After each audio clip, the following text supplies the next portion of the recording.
All right, guys, if you missed our last segment, malicious apps, right here that we talked about last week on Tech Talk, you can find that blog. It's online at SumnerOne.com. That's kind of a cool thing. So anything that we talk about that is related to technical will be up on their website. And we welcome Jeff Groby once again, their lead engineer, here to the Guy Phillips Show. Hi, Jeff.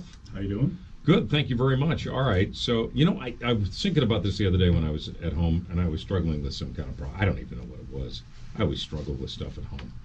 I was telling these guys, it's like, I know how to do this, but, because I've done it before, but now I can't remember. I need to have like a Jeff Groby just standing behind me, going, just press this, do this. It was your Netflix. Well, it was the Netflix thing, but it was something else with my computer. Oh, okay. Yeah, but you're right. The Netflix, just unplug it. That's as simple as it gets, right? Yep. I may hire you just to be my own, like my computer concubine. All right, so we're going to talk about machine learning.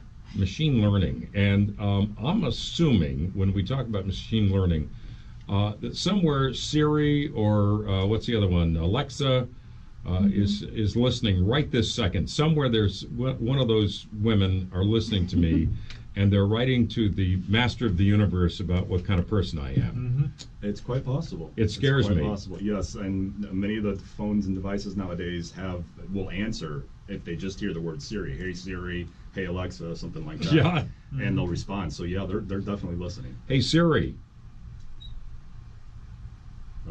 Maybe she's not listening. She's dead. She's dead. She's wised up. Hey Siri.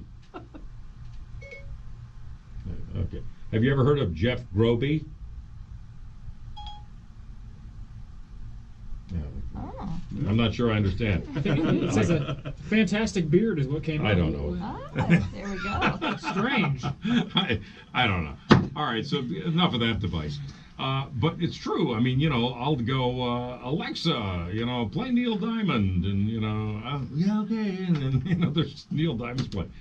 But it can be more nefarious than that, can't it? It can. There was, thinking about this as you were saying this, there was a recent episode of South Park, when I say recent, probably in the past couple of years, where they knew that a lot of viewers had Alexa devices in their house, so they had one of the characters say, hey Alexa, and then add something to their shopping list, which wasn't very pleasant, and all these people ended up with this thing added to their shopping list. Oh, you're kidding. Nope, Funny that but happened. not. True Yeah. story. So Well, I heard something about a parrot that kept saying parrots can Alexa. invoke it as well. I think the question that comes to my mind as soon as I saw this topic in my email chain earlier this week was, is something, and I know this is silly, but is something like from the Terminator an actual reality with Skynet taking over? I know this sounds stupid. Guys looking at me like what an idiot, but I wonder about it. Yeah, it's definitely a possibility. Neural networks are a key part of machine learning and artificial intelligence. And there are companies, there are CEOs of companies that are signing gentlemen's agreements now to not develop technology that could end up being used against humans. What about Voiceprint? I mean, look, I know that if you say, hey Siri, and it's going to come on here in a second, there, what can I help you with? And you say that, it'll still do it. Right.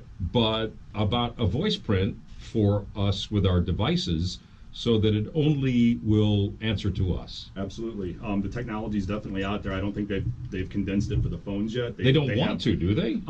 It's a possibility that it might. I mean, it's certainly one of the biometric mechanisms that you could use to unlock a phone or get access to something.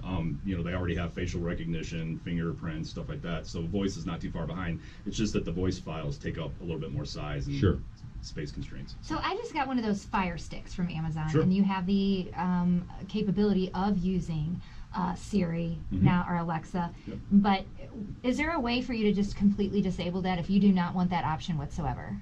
I think you can disable that, but you will not be able to get away from the artificial intelligence that's built into the Fire Stick, which monitors what you watch, collects that information, and then uses it to build lists of stuff that it feeds you. So there's no getting away from the machine learning part of it, but you can get away from the assistant part of it. So. Okay. And what about, we've seen, these murder cases or whatever where you actually can extract information that What about that? I mean, Absolutely. not that I'm planning to murder anyone. Right. No. This is a very good topic because as I alluded to earlier, there's CEOs that are agreeing not to do this. Apple's been one of the premier companies that's refused to work with police to violate Yes. people's privacy rights. Correct. These phones carry an enormous amount of personal information in them, and it is not right for anybody to have unfettered access to it, whether you're alive or dead at this point. So, Sure. So yeah, they luckily they're working in our favor, even though big government and police agencies want to have the access to that. So. How easy is it to, for instance, track somebody if they, and most of us have this on, we have it turned on if we lose our phone or, our map apps or whatever, it keeps information about where you've been and when you've been there. In fact, somebody showed me, Jeff, if I'm not mistaken, not long ago, you can actually do there's a information in here where you can see where you've been. It'll show you all the places you stopped, approximately what time. I mean, Yep. it's And then they can use that information build to it. target ads to you when Sure. you're in certain areas and stuff. So all sorts of information. But I guess on the other side of things, you could use that to say, no, I wasn't there at that time. I did not commit that. There's been plenty of crime. legal precedent set by using a phone and the possession of the phone in the end user's hand and corroborating that with a location and stuff like that. So yeah, it works as well the other way. I said on the air I'm not going to murder anyone, and Sherry keeps up this murder theme, right? So I'm seeing a trend. hey, Mike, I don't know if you're listening to the show right now, but I would collect my things and I would take a short take a short trip to like a undisclosed location so we can figure this thing out. Okay. And finally, we're talking to Jeff Groby, lead engineer at SumnerOne on our Tech Talk segment. In your estimation, the machine learning like we've got, good thing, bad thing, better thing than not? How do you weigh it out? Well, first of all, let me preface my answer with Stephen Hawking, who's passed on now, stated that artificial intelligence was going to be the death knell for mankind. That being said, I think there are some good things that come out of it. My Nest thermostat at home analyzes my comings and goings and sets the temperature and saves me money.